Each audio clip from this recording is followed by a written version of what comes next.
inductees for May 2010 for the introduction to the profession. Please give them a hand.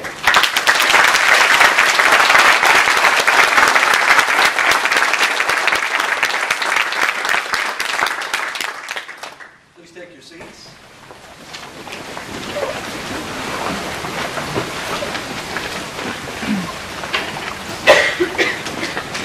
And now I'd like to introduce our Associate Dean for Academic Affairs, Dr. Jerome Lavelle.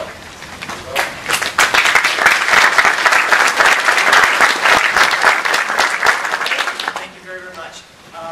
On behalf of our staff, faculty in the College of Engineering, I would like to welcome all of you to the introduction to the profession ceremony. This is our 5th introduction to the profession ceremony. And we'd just like to give a hearty and warm welcome to all of you, our graduates and the parents and guests who are gathered here today. So first order of business is, again, just a welcome. This is a wonderful ceremony, a wonderful time for us as a college, and especially a wonderful time for our graduates, right? As you are transitioning from one phase of your life into another phase of your life.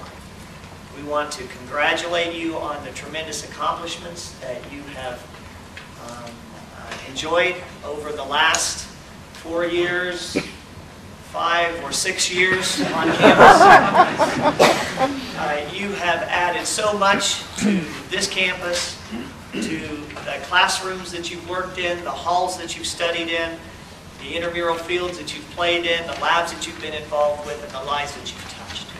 So thank you all so very much for choosing NC State. Thank you all very much for adding to our NC State family. And parents, again, I'd like to ask you to join me in giving these folks a huge round of applause.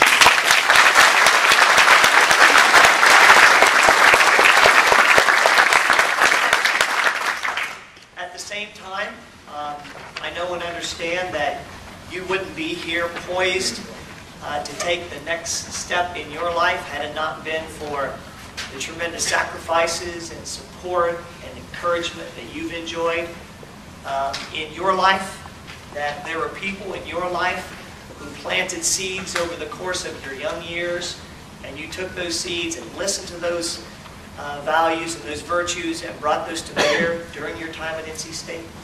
And those certainly are your family and your friends and your support networks. And you've taken the opportunity to gather some of those folks with us here today.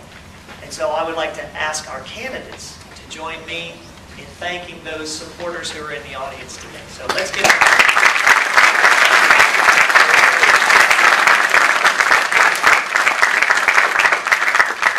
Again, I want to congratulate you for your contributions to campus and the great successes you've had in the classroom.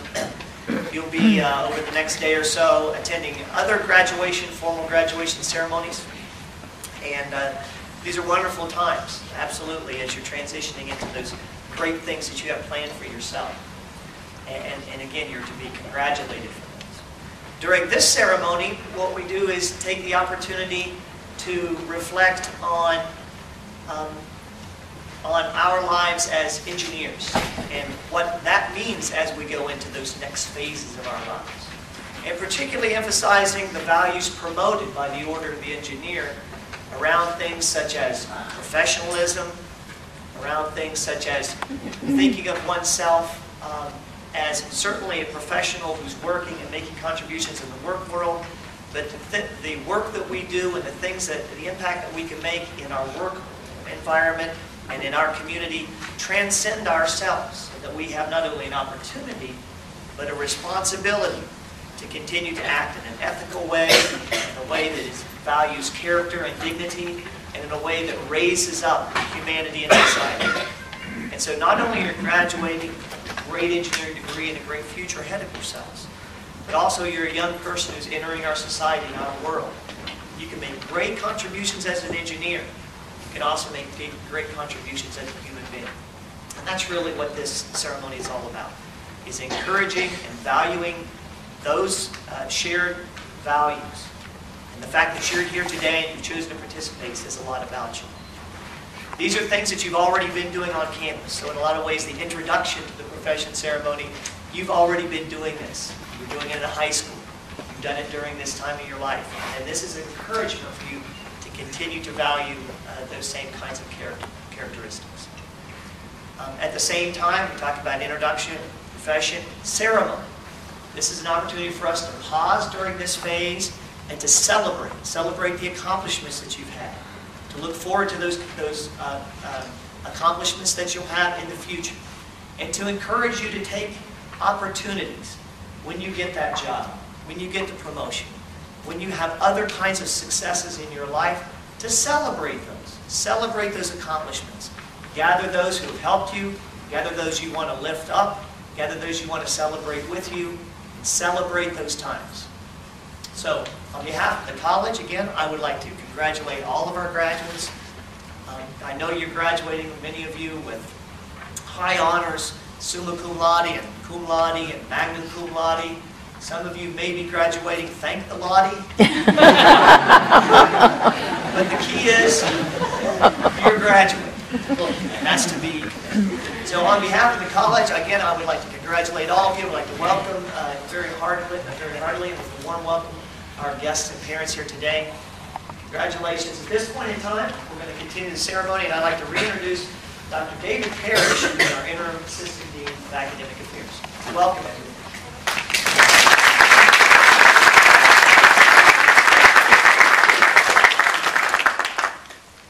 I'm going to read you a little history about the Order of the Engineer.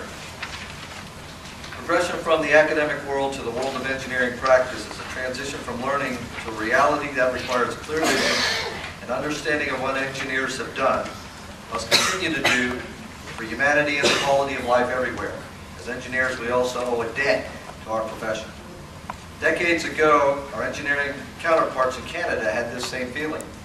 They believed that a good way to go about achieving this would be to instill in engineers a consciousness of belonging to one another, to themselves as individuals, and to those they serve. The result of this need for community resulted in the Canadian Ritual of the Calling of an Engineer, founded in 1926.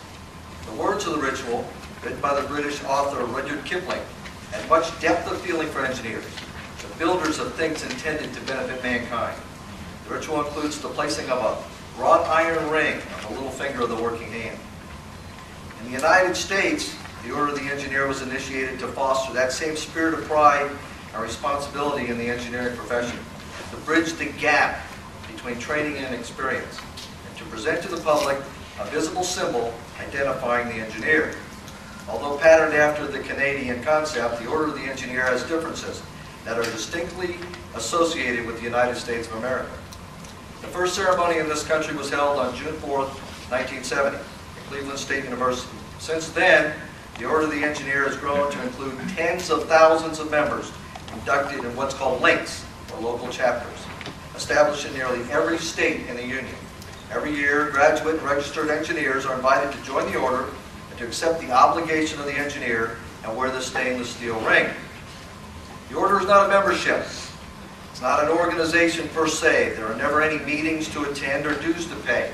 Instead, the Order fosters a unity of purpose and the honoring of one's lifelong pledge to the field of engineering. The ring itself is an excellent symbol of continuity and community. There's no beginning and there is no end. It is worn for all to see and in effect says, here is an engineer possessed of a publicly avowed dedication to the profession and those it serves. The obligation itself is a creed, similar to the Hippocratic Oath, which is taken by medical graduates to set forth their ethical code of conduct.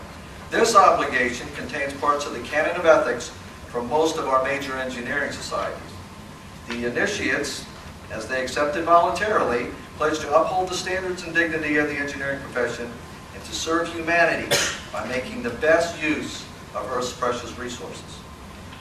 We ask you now to accept and interpret, most seriously and with pride, the meaning and purpose of this ceremony to which you are about to subscribe, to uphold the standard and the dignity of the engineering profession you have chosen to pursue.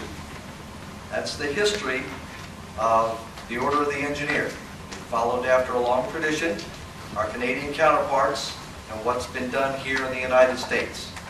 You're about to take the oath which will be taken by many students across this nation within the next few weeks or so. So I'd like to now turn the floor over to Dr. Tony Mitchell, our Assistant Dean and Director of Minority Affairs, who will guide you in the oath.